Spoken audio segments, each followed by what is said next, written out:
continuer la soirée avec celui qui vient. Il a commencé ses preuves dans l'écurie de Omar Defunzo Nguenge. Je vous demande d'applaudir très fort Yann Koko. Yann Koko, s'il vous plaît. Bonsoir Libreville. Comment ça va? Bonne année. Santé, longévité, prospérité. Et ce qui me fait plaisir, c'est qu'au fur et à mesure les années avancent, les choses aussi évoluent. Oui. Parce que moi, je me souviens que quand j'étais un peu plus petit au primaire, en histoire, on disait que l'homme est de la descendance des singes. Et je me souviens aussi que quand j'étais petit, au catéchisme, on disait que l'homme est de la descendance d'Adam et Ève.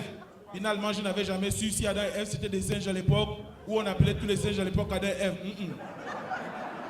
Mais tout ce que je sais, c'est que l'homme a beaucoup évolué. La preuve, c'est que l'homme est parti de Homo habilis, Homo erectus, Homo sapiens, et enfin aujourd'hui homosexuel. Vous voyez combien de fois l'homme a évolué? Ouais. Et quand on était à l'école primaire, on nous inculquait beaucoup de choses à la tête pour réussir. On disait malheur à l'enfant qui ne fera pas mieux que son père. Vous connaissez cet adage? Vous connaissez? Donc ça veut dire si papa était boy chauffeur, toi tu devais être chauffeur.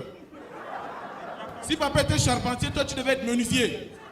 Moi par exemple, mon père il était maçon. Vous voyez que j'ai l'obligation de devenir franc-maçon. Ah ouais? Ça c'est ça qu'on nous a appris à l'école primaire. Mais avant toute chose, je voudrais d'abord savoir quelque chose. Ça concerne les femmes. Est-ce que parmi vous, il y a des femmes qui ont déjà avorté?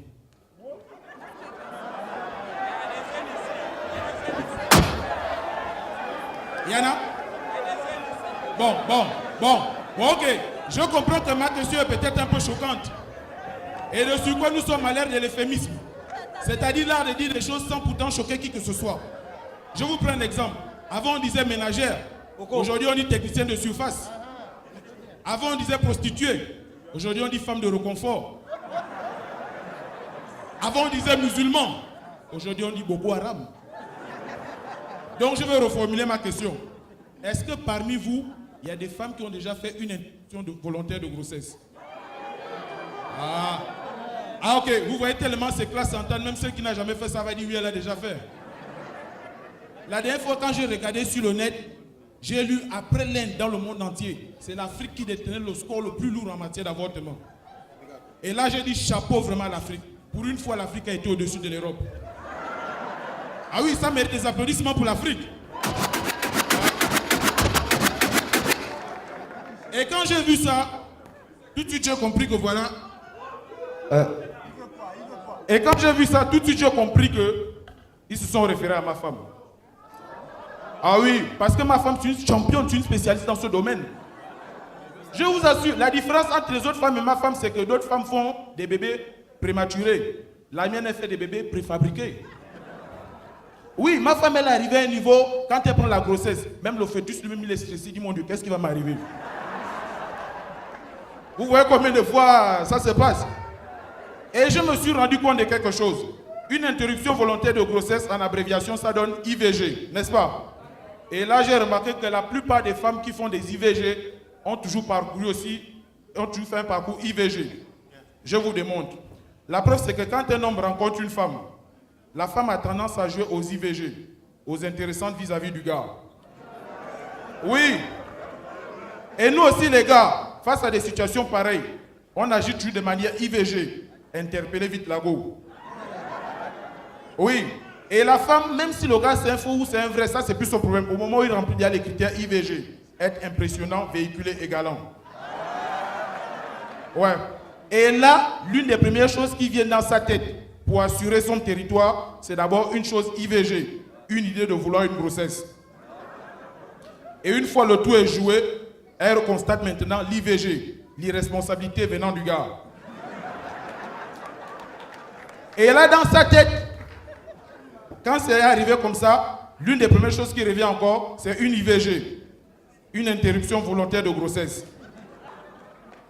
Et quand c'est comme ça, il y a des choses qui peuvent arriver, comme la mort ou des maladies IVG, une infection vaginale grave. Ah oui, c'est ça. Et au finish, elle se retrouve dans des situations IVG, l'incapacité de se voir génitrice. Mais je me suis dit que quand j'écrivais ce texte, je devais trouver un public qui devait me dire sur IVG, impoli, vulgaire et grossier. Et heureusement pour moi que j'ai en face de moi un public IVG, intelligent, vif et génial.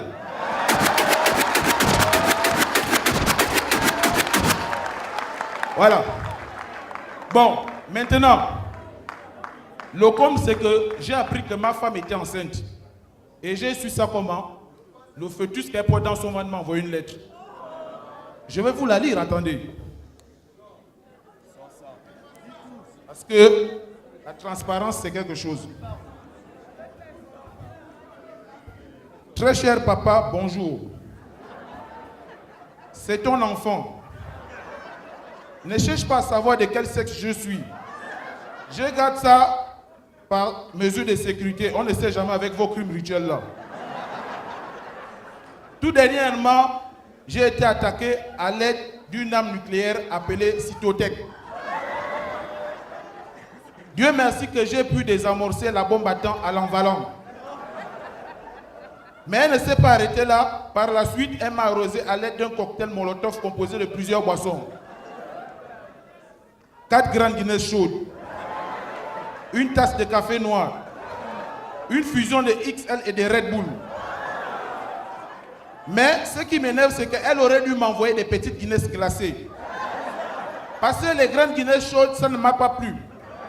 Non seulement à cause du réchauffement climatique, et du coup, ça m'a saoulé au point où je me suis mis à danser coller la petite. Par contre, le café noir, j'aurais souhaité qu'elle m'envoie du Nesquik ou du Nido. Parce que le café noir, ça m'a donné l'insomnie et ça m'a beaucoup excité. Mais j'avoue que j'ai aimé la fusion du XL et du Red Bull. Car ça m'a donné beaucoup d'énergie et ça m'a permis de mieux vaquer à mes occupations. J'entends par là lui donner les coups de pied dans le ventre en longueur de journée. Mais je voudrais que tu lui dises ceci. Tout ce qu'elle pourra faire, moi je ne sortirai pas. Quoi? Je ne sortirai pas. Voilà.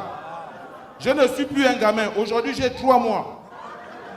Et je connais mes droits. D'après l'article 1043 du Code civil qui stipule ceci. Nul n'a le droit de sortir un individu sans préavis de 9 mois. À nous revoir dans quelques mois, signé ton fils résistant. Merci, c'était Yann Coco.